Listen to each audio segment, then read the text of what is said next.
I'm just going to say it. Life is not easy. And sometimes it feels so impossible that doing the simplest thing feels so far out of reach. Is there really light at the end of the tunnel? How do we take that first step out of darkness and into the light? How do we move beyond the pain to a place of peace? All that outside world stuff, it's not just this tree over here.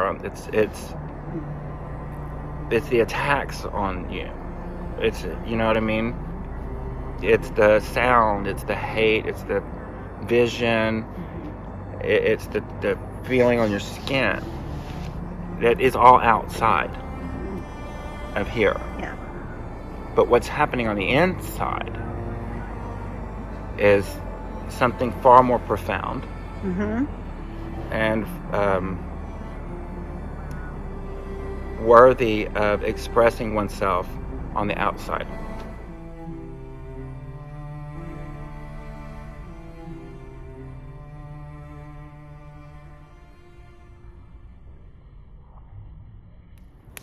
Believing in something greater than what I can see, hear, feel, smell, or touch requires faith. I often think about how my twin sister has managed to navigate between one of life's most unimaginable traumas, the loss of a child, which in her case has happened twice, and all of the things that every day demands of her. She says it's faith, but I want to know how faith and inspiration overlap. Dad always said we were extra lucky because Cheyenne had this intuitive gift and she could tell us what was happening ahead of time at only 3.5 years old. She told us she needed to go to the hospital. And she asked, the morning she died, I was taking a nap and she was in ICU. And so I went to her regular room and I was sleeping. And she had already asked the pediatrician, Dr. Alley, if she was going to die. Anyway, in that time, I was sleeping and I had two dreams. The main dream to me was the second one. In my dream, I was in that hospital room where I was actually sleeping and having the dream. And a nurse knocked at the door in my dream, not in reality. And I opened it up and she was holding Cheyenne, but she had no face. And that sounds creepy and scary, but she was not. I totally trusted her. I totally felt love from her. And she said, we're taking Cheyenne to a higher level. And I said, can I carry her? She said, yes, but you can't stay. And I don't know where this came from because I had no knowledge or any reason to say this. But I simply said, from now on, you can't ask me for permission for things, you have to ask her. And I pointed to another woman I didn't even know. And I said, these people will take care of you from now on and you're going to be with them. Why would I say that? How would I even know to say that in this dream? That was the end of that dream. My dad woke me up saying Cheyenne had gone into cardiac arrest and she died. And I realized that I got to cross her over. I got to carry her over to the other side and give her back.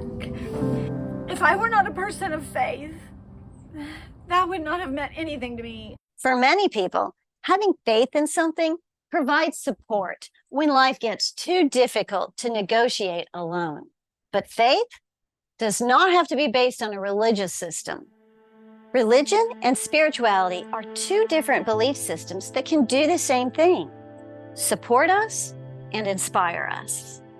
I myself have always felt a very deep spiritual connection to the universe beyond us. And the thing that I really like about outer space is it really puts your life and your time in context. We're here for such a short time on this really insignificant planet. So all the, the small stuff, it's just really not all that important. Having faith in something bigger than ourselves can help us survive trauma through inspiration. But what if I'm so lost that I can't even take that first step towards inspiration, regardless of having any faith or not? Finding inspiration as you're dealing with the trauma, it's happening, but you don't know it. You're not aware of it. And everybody's different. Even two people that go through the same trauma are going to deal with it differently. But any faith, whether you're Jewish, Muslim, Buddhist, pagan, whatever your faith is, any of, the tribes out there, there's a faith, there's a spirituality that definitely death weaves its way into somehow. And for the people of faith, the difference, I think, is that you have like-minded people who understand your belief that you'll see your children again. I'm gonna cry. When you've been on the receiving end of so much hatred and so much lack of understanding and compassion, it inspires you to give to others what you can't, or to give to yourself what others can't give to you, or to give to others what they can't get elsewhere. There were people in my world and people in the world that cared enough about me to see me help myself. You know what I mean? Mm-hmm. Living a spiritual praxis of magic, for me, means to be constantly called to allow something greater, bigger than me, to flow through me. I have to be open, to be inspired, to be creative. Then I'm given something to work with as it works me.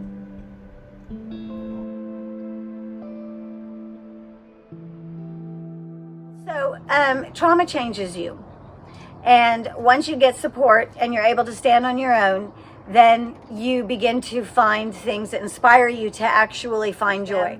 And it might just come from you recognizing that this is the new you, and you're going to embrace that and move forward with the new you. It doesn't mean that your trauma never happened. It means you are a stronger, better person because of your trauma. And you don't necessarily have to welcome the trauma, but you have a recognition of its place in who you are now.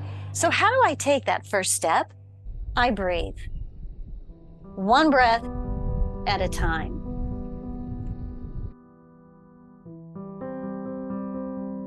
Connect to something outside, to a sound, a smell on the air, the color of the grass, the vastness of the night sky.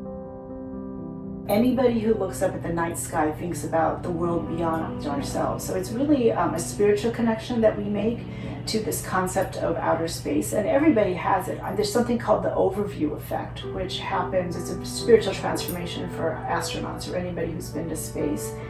And they basically look down at planet Earth, no borders, no distinction between one part of the world and any other, and it's just gorgeous.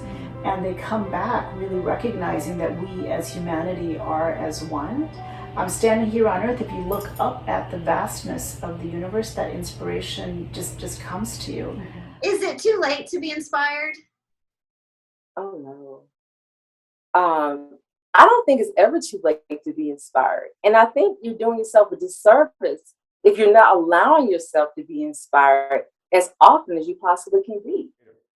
So I don't think it's ever too late for inspiration. No, I don't think so. I think again, inspiration comes from so many different places. So it's so the thing is why I like this question that you brought up, because it had me thinking about a lot of stuff, talking with Tyrus and thinking about it. I mean, I think the whole idea about inspiration is like, it's timeless. It's a timeless type of thing. It's a thing that, like energy, it exists in all spaces and no space at all at the same time. So it's important to know that this thing is universal and everybody can access it. But I think it's also important to know how much is tied to just your being, just understanding that it's not a separate thing. It's all happening at the same time. We're just like the universe, just like we are as human beings, ecosystem, everything's connected. So that just puts everything in just such a different frame for you. You realize how amazing the universe is. Inspiration is how the outside affects you on the inside. There is greatness in this world, and it can be incredibly inspiring, especially during those moments when life feels upside down. Thankfully, there's hope. Faith, whatever that might look like for you, can provide the support and the inspiration if we are going to survive trauma, help others, and find that special place of peace within ourselves.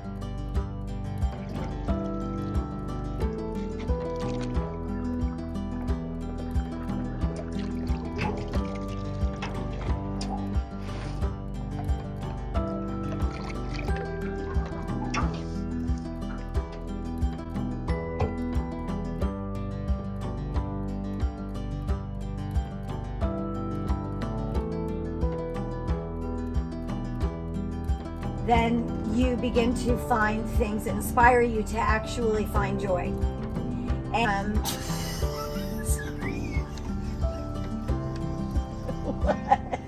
Okay.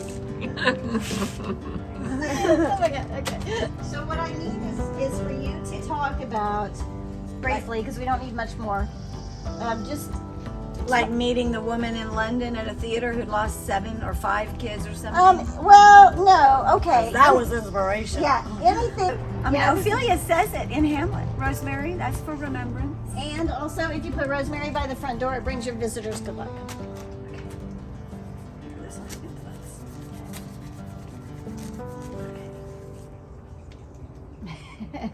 Go away, bugs.